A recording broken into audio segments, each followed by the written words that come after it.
सर्व महापुरुषांना किंवा कोटी कोटी प्रणाम. मी जितूभाऊ एकनाथ बागुल, नाशिक युवा जिल्हा अध्यक्ष, राष्ट्रीय रिपब्लिकन पक्षाच्या वतीने मी नाशिक आज इथे कोल्हापूर इथे राजश्री शाहू महाराज सभागृह या ठिकाणी मला महाराष्ट्र रत्न पुरस्काराने सन्मानित करण्यात येत आहे. तेजस बहुउद्देशीय सामाजिक संस्था या वतीने मला महाराष्ट्र रत्न या पुरस्काराने आज कोल्हापूरमध्ये सन्मानित करण्यात येत आहे. त्याबद्दल तेजस बहुउद्देशीय सामाजिक संस्थेचे मी हार्दिक आभार मानतोय.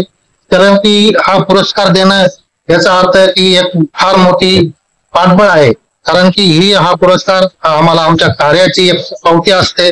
कारण हे मोठं पाठबळ आम्हाला मिळाल्याशिवाय आम्ही पुढील सामाजिक सेवेमध्ये आम्हाला अजून ताकद मिळते आणि आमच्या हातून समाजाची अधिक चांगली मदत होते. चांगले समाजाला आम्ही सहकार्य करतो. समाजाचं नेतृत्व आम्ही चांगल्या पद्धतीने करतो. त्या पुरस्काराची पावती म्हणून आम्हाला देण्यात आलेली आहे. जय भीम, जय शिवराय.